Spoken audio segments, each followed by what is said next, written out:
So we are recording right now. So hello, everyone. Welcome to the sixth cycle of conversations on corporeal architecture.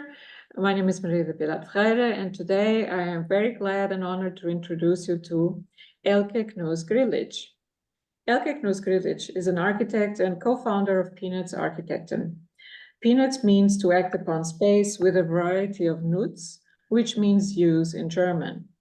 They take a multifaceted approach to design. As well as the design of public space and of housing, they engage in museum and exhibition spatial design with a focus on how to communicate archives and cultural memory. Peanutz Architekten often deal with the reuse, Umnutzen, and interim use, Zwischennutzen, of space. Elke, I'm very happy that you accepted the invitation to be here with us today, and looking forward to seeing your presentation. Okay, thank you for inviting me. I'm very happy to take part. Okay, what do I do to share my... Just share your screen. Yeah.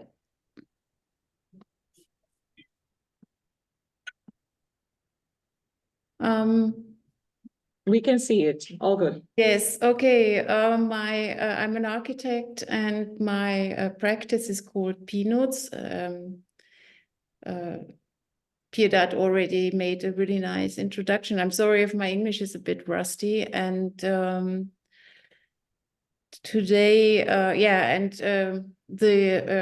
our office was founded. I'm a co-founder, and I work together with Wolfgang Grillitsch, and we work on a variety of areas. Very often we convert existing buildings. We work with circular in a circular way, and we also convert industrial architecture. We have lots of projects which deal with temporary architecture, and myself, I studied architecture in Germany, in Darmstadt and in London. And I used to teach urban design and architecture at the Technical University in Berlin. And Wolfgang, he used to teach in Stuttgart at the HFT Stuttgart. Maybe some students might still know him. And since 2.5 years, he became a professor in Carinthia, Austria, where we now live and also work. These are some examples of house extensions, and one of our, it's a very big project actually near Stuttgart in Heilbronn, a temporary architecture in an industrial building for a garden show, Bundesgartenschau. But what I want to show today is actually related to one of our latest projects, which how we started in the late 1990s in Berlin. There was a recession, but there was lots of space also available for very little money, and so we created our own projects. We rented a shop space in Berlin with other people. We were 20 people. We shared it, and we created these laboratory-like situations, and we provided a service for which there was actually no demand at the time, but we sort of sent out flyers and said, please come along. And because we had the feeling there's already almost everything is built, because at that time many buildings were empty, and space was available, and there was lots of old furniture in the streets. We said, okay, bring your old furniture, and we will reload it in a semantic way, because we said they lost their semantic content, and we will do this semantic reloading of your objects. Like this SR is semantic reloading or tuning. you could also say circular or whatever design. We didn't find the word at that time, but so the first project was dealing with furniture, and we it was like a workshop. People would say they would we would like fill out these these forms, make a cost estimation, and yeah, and then we would start, and you can see like a couple with their chair. And then afterwards, after the semantic reloading, we added some things they really needed for their cigarettes. At that time, it was okay to smoke. And yeah, and then we extended this method of semantic reloading to the city. And one of our early projects was in Halle Neustadt. It's a new town on this other side of the river Saale in the city of Halle in the former GDR. And the new town was built originally for 100,000 people, but at that time it was like shrinking.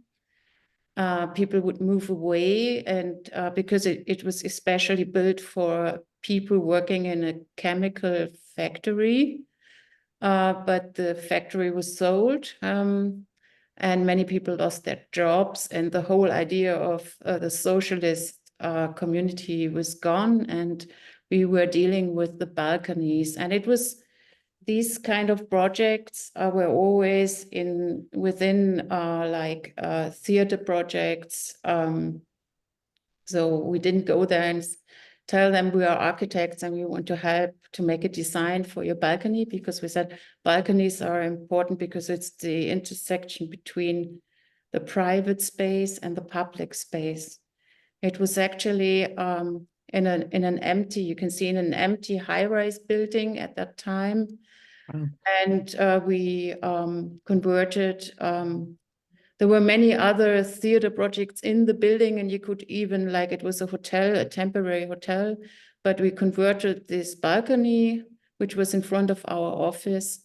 And yeah, well, we made like a tuning, an SR tuning, like semantic reloading. So we had this show balcony, and then we asked people to come in, and they would draw a number and fill out a form of their wishes, what they want to change on their balcony. And we would make like an instant design and give it to them, hand it over. Like you can see a couple on the left, or like a group of young girls sharing a flat.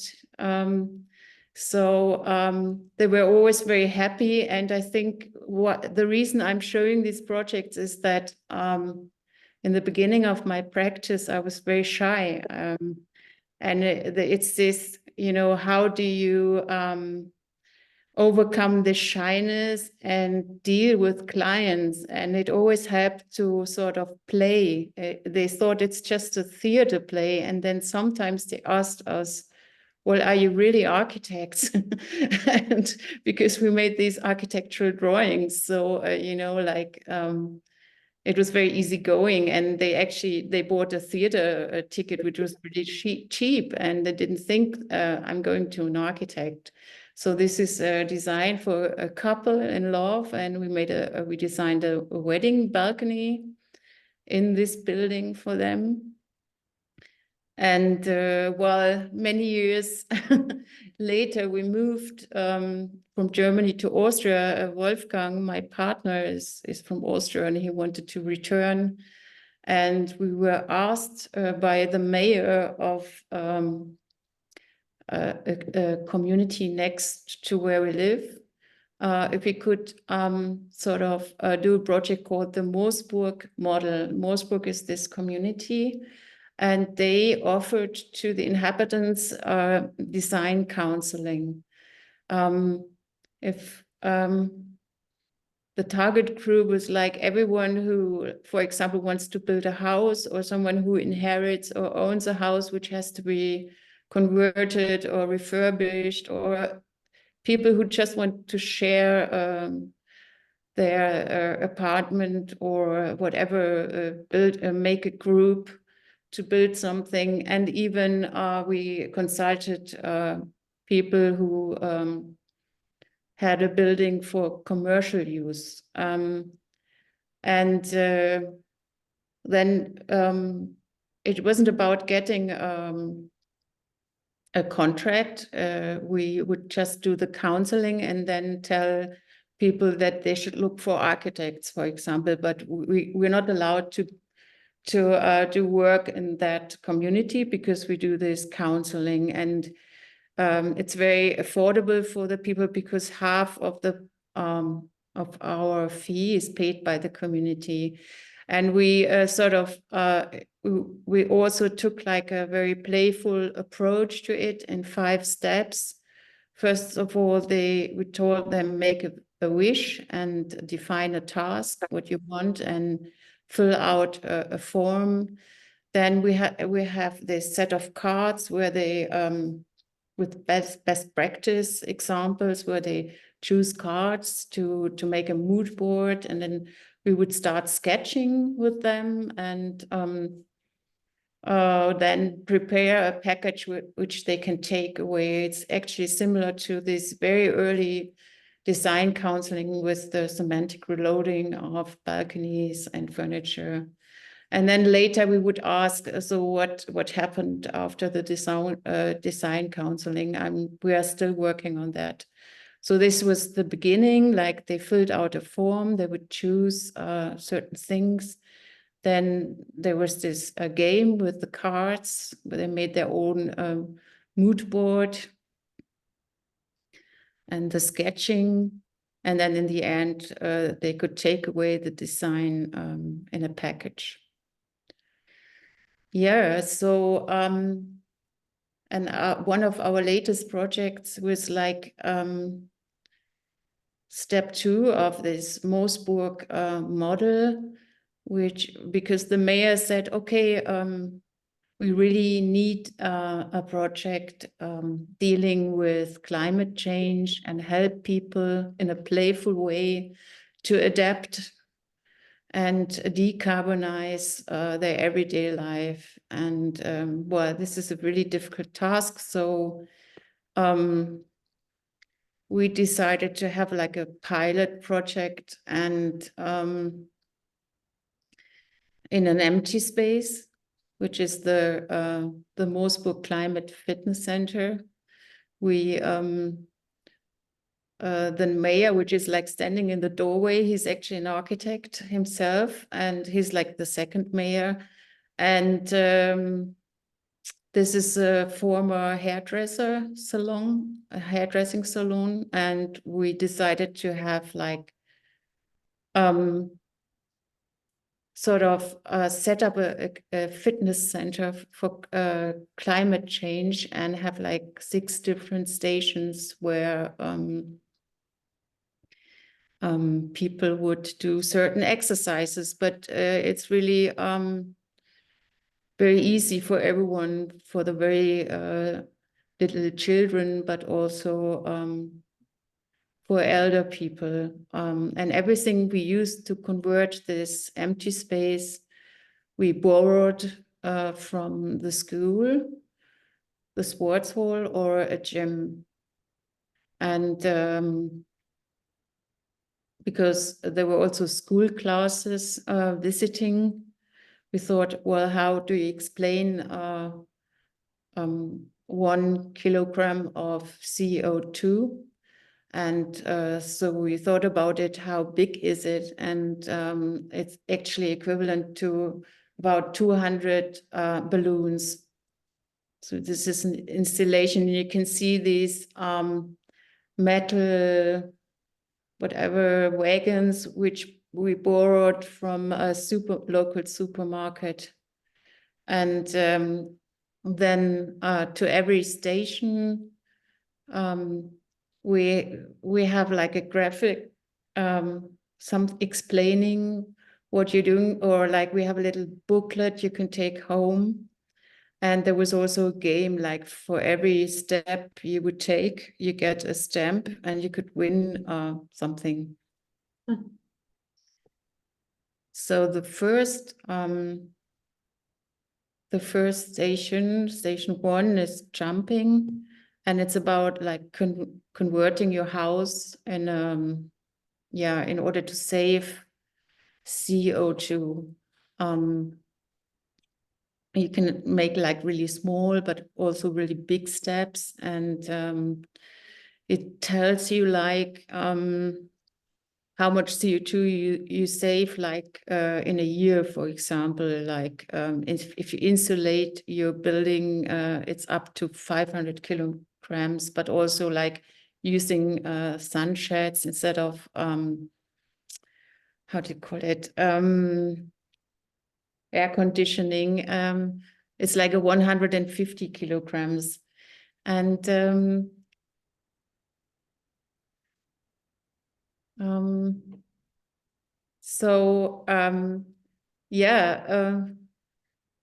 another station was like, how do you save CO2 in everyday life? So the exercise was like lifting weights, and they're very, really easy things to do, like close your curtains in winter, it's 25 kilograms per year, or dry your hair in the air and not with a hair dryer, it's 11 kilograms.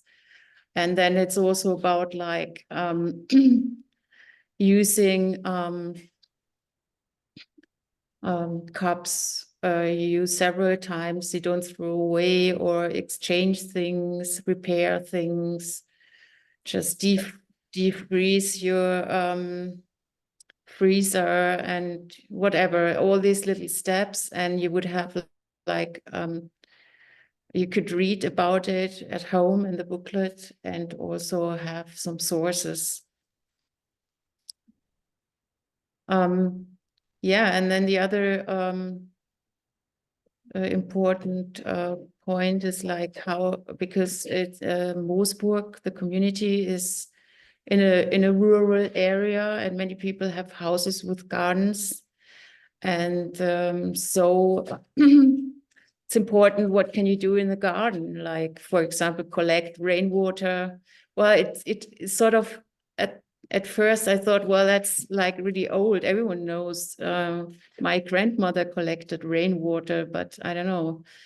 But on the other hand, many people just use tap water, and it's like they waste so much water and also like money because it became really, really expensive. And like plant trees to get shadow, because it's getting really hot now, even in Austria. If the earth is like sort of getting hotter by 1.5 degrees Celsius, it will be 3 degrees or 4 to 4 degrees in Austria, especially in the Alps. And then there's certain ways we showed how to do like your own earth, like compost, like don't throw away like kitchen waste, like vegetables, and make your own earth, and be aware of how, like, if you need earth for flowers or plants, where it comes from. It comes from Scandinavia, and it's they cut it out in areas which are actually very sensitive from, I don't know how you call it, it's called more. And then they transport it like more than 1,000 kilometers to Austria, for example. And but you can do it yourself if you have a garden. And then also we learned about that the difference between really old trees and younger trees. If you cut down, if you kill a really old tree, which is like 80 years old, it's really bad, because like even compared an 80-year-old tree to a 20-year-old tree, it sort of makes so much more oxygen and sort of saves so much more CO2. So these are all these things in this little booklet. But the important thing is that people had fun doing the exercises. And of course, there's this topic about mobility in Austria. It's actually that many people, there are lots of, many people take their car to drive a distance less than 5 kilometers, which is really bad. And we encourage people to, if you just need to make a distance from A to B, which is like, for example, 1 kilometer, just go to the bakery and buy some bread, walk or take a bike. So this station is about cycling 1 kilometer, and yeah, you can save a lot if if you just walk or cycle 1 kilometer a day, you save 300 kilograms of CO2. And imagine that by 200 balloons, how much CO2 this is. And of course, there's some other things. Let children walk to school and take steps, or public transport if possible. And then also one of these stations were about shopping, but also food, like where do you get your food? Is it like from the area? Do you need strawberries in winter? And what can you grow in your garden, or for example on a balcony? And our climate fitness center, it worked. I mean, we offered lots of seminars which were for free.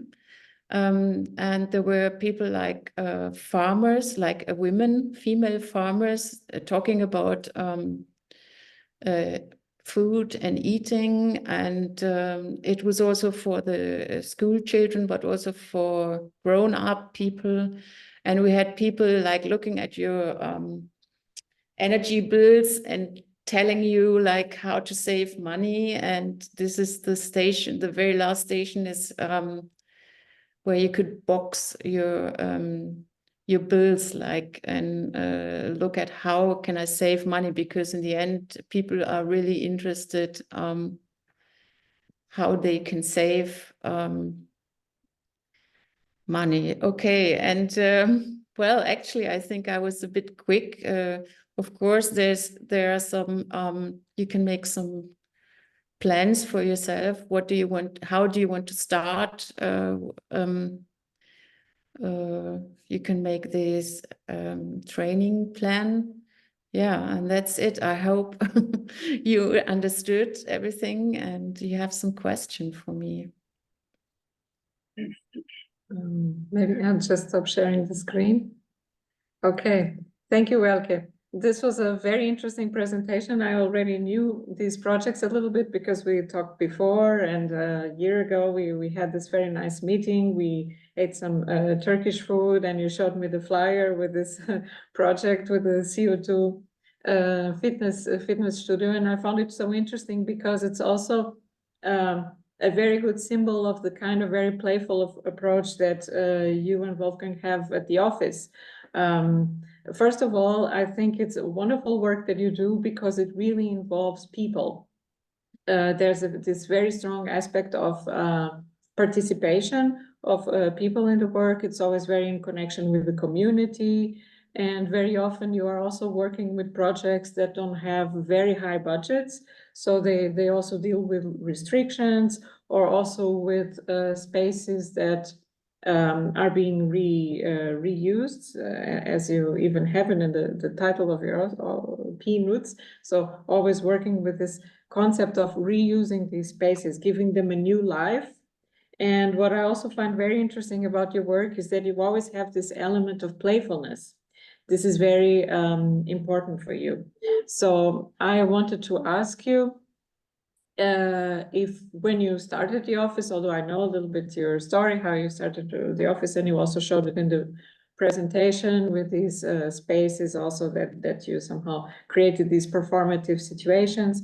So I wanted to ask you if the play is something that you always keep when you do every project, or it's just something that intuitively comes from your approach?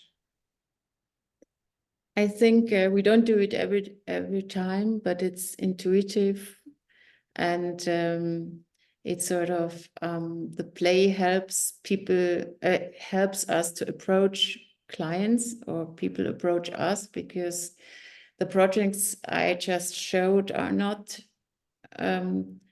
people get involved. These people normally don't go to architects and give them a commission to design anything for them. They sort of think, oh, it's too expensive.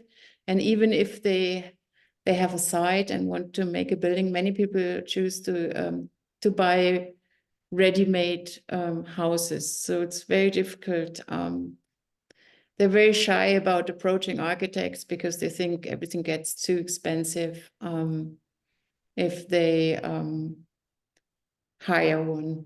And I think what is it about is that this play sort of takes their fear to approach us. And it's like on a very, it's very easily accessible. There's not so much money involved to do the first step. For example, this design counseling, there's always a play which makes it easy to go from one step to the other, and to also show them how design works and how helpful it can be to sort of start a project and even bring it to an end. What I also found very interesting, especially in this project you showed now with the CO2 gym, is also that there's this aspect of playfulness in connection with the topic of learning, experiential learning. So what you learn with the body, and now in connection with the topic of neuroscience that we always bring here to the conversations, we know from neuroscience that what we learn through experience and not just theory, we tend to memorize much longer, because we put a lot of, there's a lot of neurological and also sensorial, physical investment and effort, and it tends to stay with us for a greater amount of time. It creates more solid memories. And I really find that this is such a great idea, because you give these kind of alternative bodies to the CO2, and these bodies are also somehow occupying the space. So with the balloons, and also with the weights, and also how they're abstract, but also one can learn how to connect this abstraction and the weight with very concrete and specific things. So you said, for example, lifting these two, there was this nice picture with a guy with the two kettlebells of 10 weights, and you said that closing the windows saves that amount of CO2. So one can also make this connection of the energy, also, or how we can use the physical energy of the body to connect to this energy. So I wanted to ask you, how did you get the idea to do this? How did you come up with the different stations? What were you thinking about? Well, the idea, it was just very difficult to think of a project to sort of help people to save CO2, or like think about sustainability, and also make it for them to have fun. So we we worked together with this with the community and the mayor and some other another person, because there's actually the government gives money for these kind of projects, and it's a manager who manages. There are always 4 communities working together, and it was a brainstorming because there's this saying, get climate fit, and there was this idea of having a fitness center, and but which is fun for everybody and accessible. I think it was just like they're very spontaneous and intuitive ideas, and we knew we had this space. And because it's a pilot project, it was really explorative and an experiment. Does it really work? And what I couldn't show, there was next to the space is an orphanage. And every day there were a group of teenagers, young teenagers, children coming. I couldn't take photographs of them. And they would do exercises every day. And they would even change the whole space. And they really liked it. And I was really, I was afraid they wouldn't learn, like they wouldn't get the information or the message. And then I told them sometimes you really should read also the graphics and know what it's about. And they said, yes, yes, yes. And they would like box against each other and take the table tennis, just completely open it and use the whole space. And then there was a day when one of the teenagers, he brought an older girl and he told her about this climate fitness center and he knew everything. So I was really proud that that they learned it just through using it and they really liked it. And this was really nice because I think children and teenagers, they're so confident about what is good design. So I was really happy. And yeah, it's amazing, I think, how it worked out. Actually, I didn't think it was so successful, but now it's like traveling the exhibition, other communities ask if they can borrow it. And we are thinking of further development, also like adapting it for cities, because this was a project in a rural area. Mm-hmm. And I was thinking, did you have any idea also, because you also talked a lot about the garden and the use of the garden, maybe one of the variations you would be exploring would be also to use the garden in a similar way. So this kind of how the work in the garden, doing work in the garden could also be a way of learning about energy or CO2, but you are much more informed in this topic than me, so you should be able to say. Yeah, well, we were thinking about it actually. We were asked to do a project for a city, but it doesn't happen this year, maybe next year. And they wanted to have different stations spread over the city, and then one station would be in a park, and also about they asked us to inform the visitors because they have this new technique of sort of collecting the rainwater, and the plants are still like getting all the liquid from some storages underneath in the earth. So it's like a very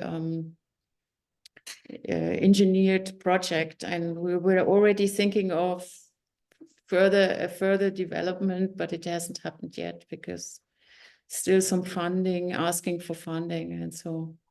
Mm-hmm. Something else that I also found very interesting that you mentioned in your presentation was about the saving water. I remembered now because you mentioned it again, and you said that I think your grandma also already saved the water, and this is also something interesting that we can have now in mind again when we talk about these things, that for these strategies of the future, maybe we don't have to think about relying only on highly advanced technological solutions, although they will also be important, but also these very, so to say, down-to-earth things that we just somehow forgot that they are sensible to do. So, for example, collecting the water from the rain to do the watering of the garden. Did you work with some of these ideas also in your other projects? Well, you do work with these ideas, like when, for example, we are converting and renovating a house which was built in the 1960s, and we had some clients who had similar houses, and there's always all these topics are really relevant, like collecting the rainwater and building I don't know how to translate it, like a cistern to collect the water, and then you can use this water to water your garden. And also like, of course, using solar power, especially now that we have some blackouts from time to time. And thinking about insulating houses, even if it's possible, it depends on what kind of house it is. And all these topics in the climate fitness center are relevant to like commissions we have in order to renovate or convert existing houses. And that's really relevant because there are many existing houses, even like lots of empty houses still. And so I think as an architect, you really have to deal with the existing more than building new buildings at the moment, because also of climate change. So now I would take the chance to ask the students here in the room if they want to make questions. They can come here closer to the aisle, and while maybe they decide who wants to come first and so on, I would just ask Elke, can you turn on your light, because it's getting a little... Sorry, it got dark. I was also kind of getting sucked into this very nice sunset mood, but it was getting a little too dark to see you now. Now it's good. Great, perfect.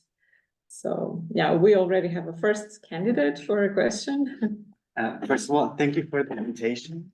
I want to talk about the Moose book model, and also talked about like working on it in a bigger scale, working for cities, using it for cities. And you said, first I want to ask like, if you are planning on using it on a bigger scale, and you said you were. And the question was, what's the difference and what are the difficulties using such model on a bigger scale? Like, is it like too many people? Is there too many opinions, or is it like funding, or what's the difficulties on doing that? Yes, we are already thinking on working in bigger scales. We were asked by the country of Carinthia, which is like a part of Austria, to make an offer, to write an offer, but they haven't answered yet. And also by the city Klagenfurt, which is close by. But it's very slow because they have to see where the money gets from. It's normally comes from a ministry, and these kind of design constellations work only if people don't have to invest lots of money. So and the most difficult thing is that, of course, to get funding for it, but also to address, how do you address people? That's very difficult. It's all about communication. And yeah, how do you advertise? As an architect, you're not allowed to advertise, but this is not like a usual architectural service. We're not allowed to get the commission afterwards. We advise people to take an architect, and there's a certain list where they can choose from. But yeah, the most difficult thing is to get the funding and really address people to come, because but I think, and also find out what people are like, what do they think? I mean, what do these people, what are their interests? What are their needs, you know? That's very, so you really have to communicate and ask people. But the first step is to get them into this space, and so you are able to talk to them. Yeah. Another question, you did show us a few of your projects back in the days, like transforming free spaces.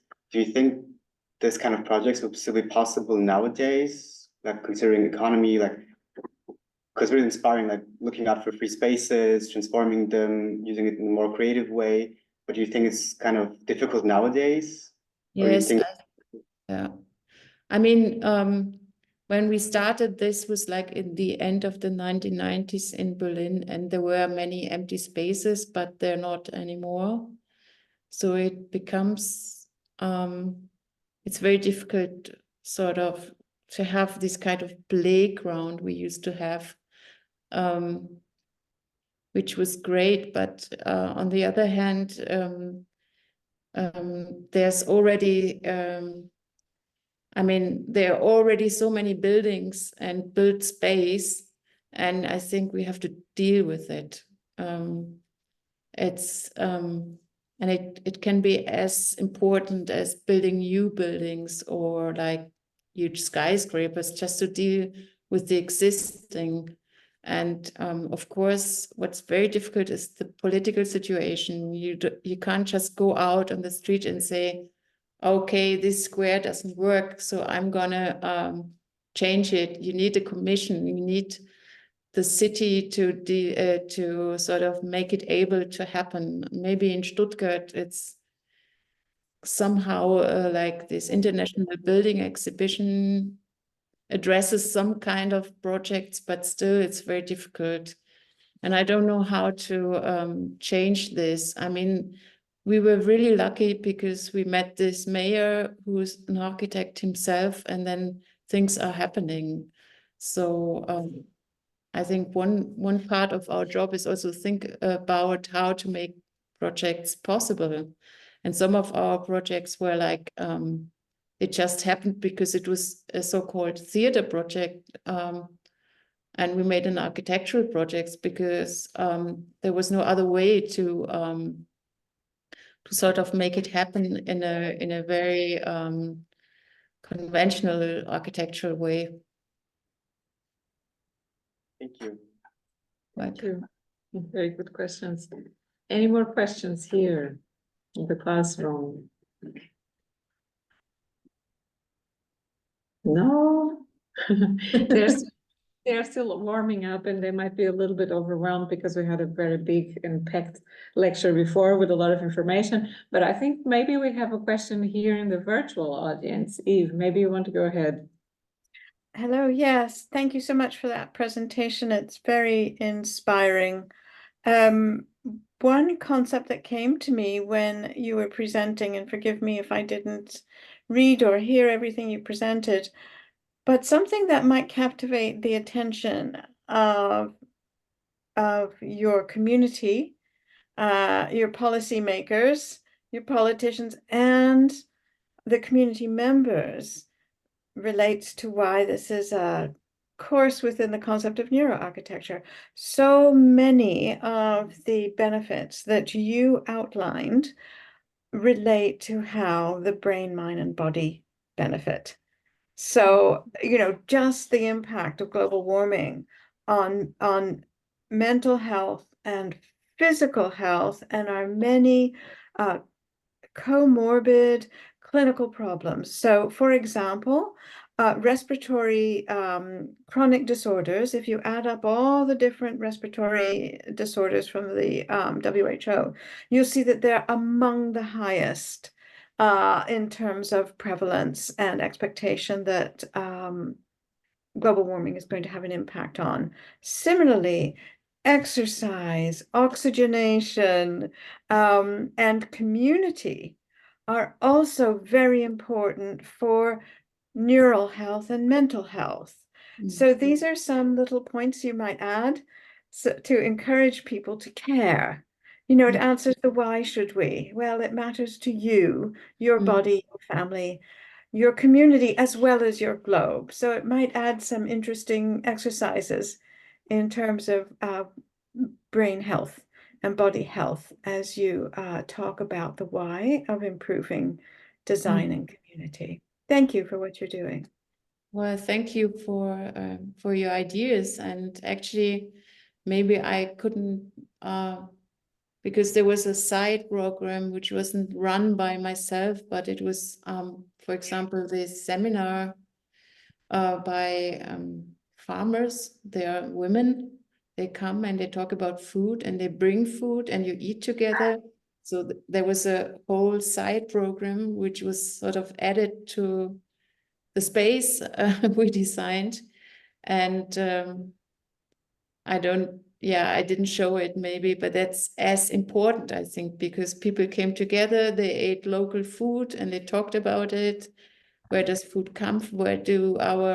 If you sort of buy tomatoes from the area, compared to like canned tomatoes, where do they come from? They come from, most of them come from China, you know, and they take a long way to get transported. And there were all these seminars where people came together, and it's good that you're telling me that this is really good for health and also yeah, for the whole environment to get together and share ideas. Yeah, we also Well, had like a garden architect, like a landscape architect, also gave a seminar about gardening, which was very nice. And well, let me know if you'd like me to contribute more to the discussion.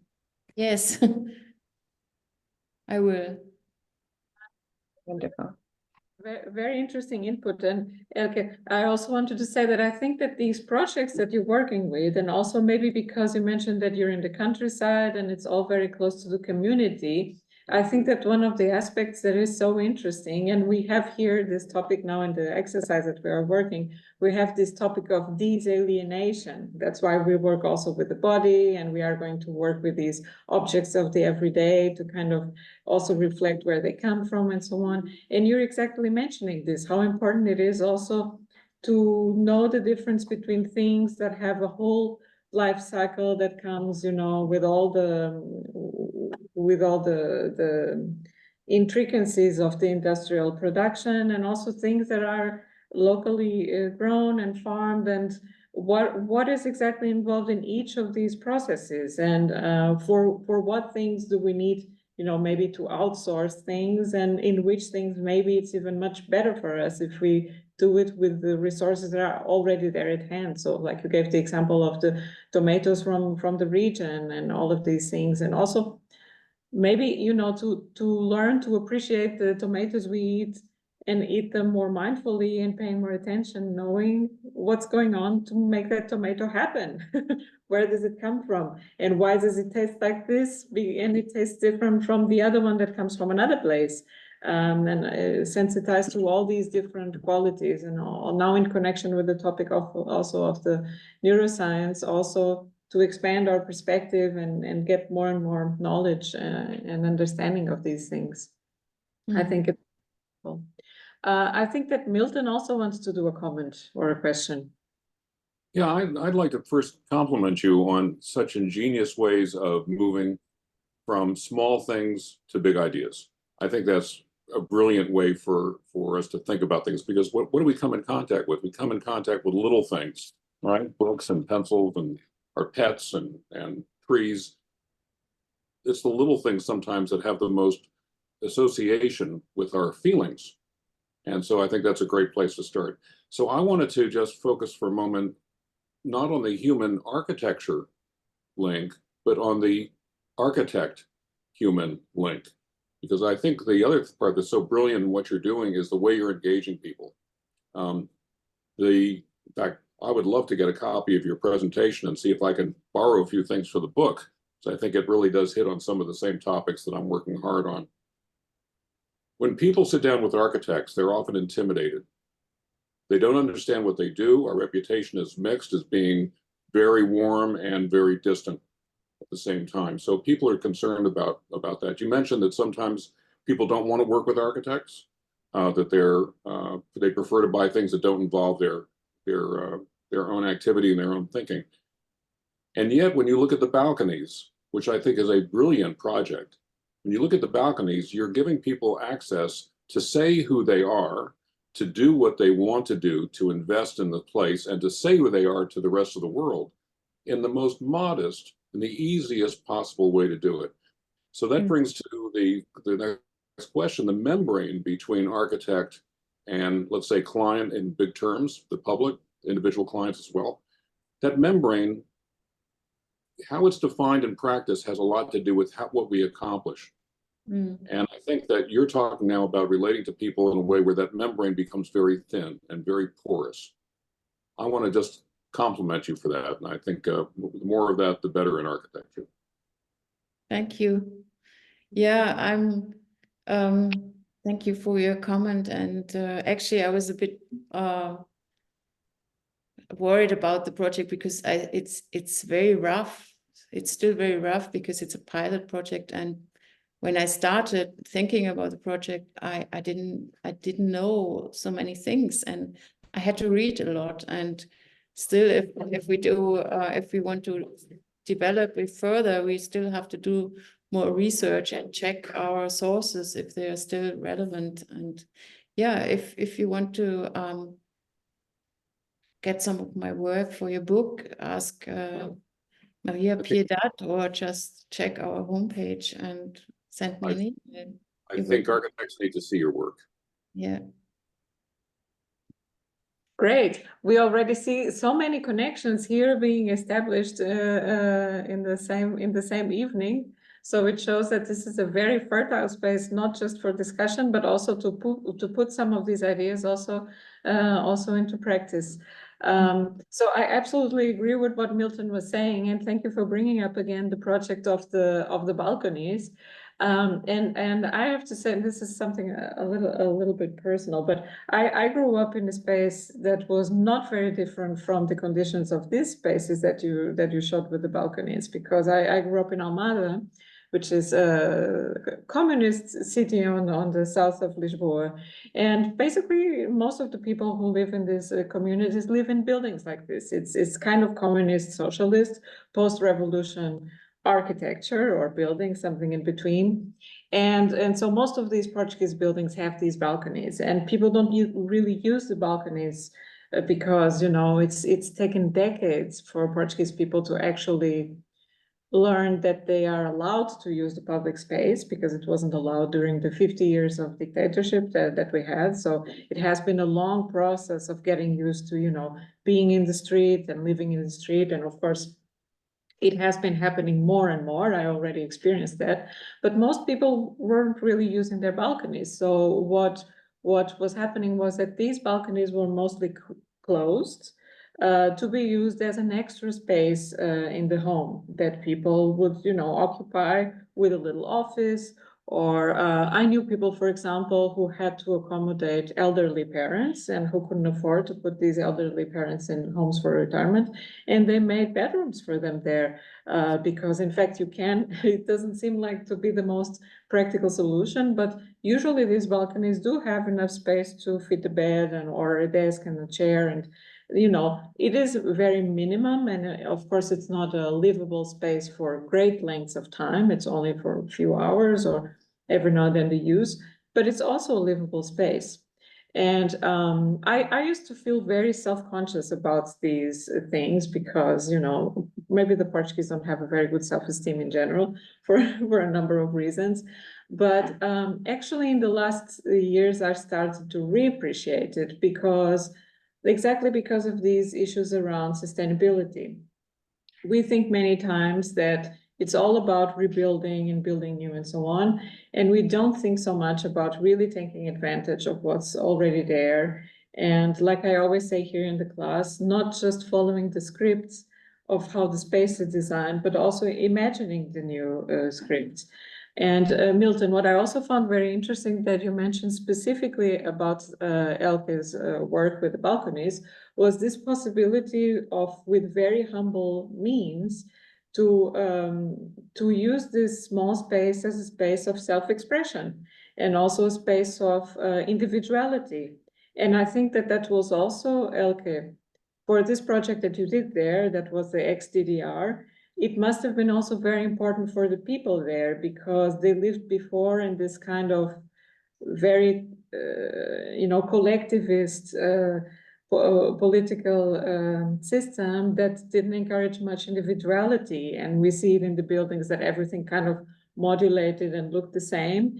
And then suddenly you transform these balconies to be something completely unique and that is even temporary. It's a celebration of that very special moment in time with this couple who got together and want to celebrate this occasion. So many possibilities and also aesthetically so beautiful. So thank you so much for sharing it. Yeah, but I want to add something to the balconies because there we spent several weeks there, and actually this was just one part of the whole project, was that we did some research on existing balconies in the new town, and there are some really great examples of tuned balconies. and we sort of documented it, and we made a guided tour with little e-scooters through the area and showed people amazing balconies, and we got in touch with inhabitants who invited us upstairs to their balcony. And then we met two girls who grew up in the new town, and they said we really wanted to leave it and we never wanted to come back, but we heard of this theater project. So we took part in the tour, and we are really amazed about this place where we used to grow up, and we didn't know how great it is, and thanked us. So it was really nice. So it was a great semantic reloading of the place. And also what's important is more about addressing people in these projects. Of course, we didn't work for free. We got money from the theater project, which is not a lot, and people didn't pay us directly. They bought a theater ticket. And it's more about like exchanging services. Like we sort of offered our service to design things, and we, in these balcony designs, we made designs people could sort of make, they could go to the next shop, buy all the things, and sort of build it themselves. That was really important. They didn't need another architect to build their ideas, and they could do it themselves. So that was very nice. And especially at that time, it was very difficult to get commissions. There was a recession in Berlin, and there was a project in a certain neighborhood, which was the so-called bone money. People would sort of, if they could play the guitar and give guitar lessons, someone would give them bone money, and then they would ask someone else who can paint their wall and pay them with this bone money. And we always thought this is a great idea. You know, it's like, it's more about exchanging goods and services, less than this capitalistic system, which also is very difficult, especially for young architects, to start if you don't have any great projects to show off. So thank you, Elke. These have been very interesting projects, and also I think a very good way to start with the conversations and start with the seminar. I was, like I said in the beginning, I was so impressed, and we already know each other for some years, but I was so excited and impressed when you showed specifically this project with the CO2, because it really has a very strong connection with this kind of topics that we are exploring here with corporeality. And also, like Eve was also pointing out, how all these things are so important also to think about the relationship between the body and the brain and the built environment. So this has been really, really great. So thank you so much for your contribution and for being here and for sharing your work with us. Thank you for inviting me. And thank you also. Thanks for your questions to everyone. Thank you also to Eve and to Milton for showing up. And so we finished for today, but we have still a whole cycle of talks to come, and everyone is of course invited to join. So thank you. Bye-bye. Bye-bye.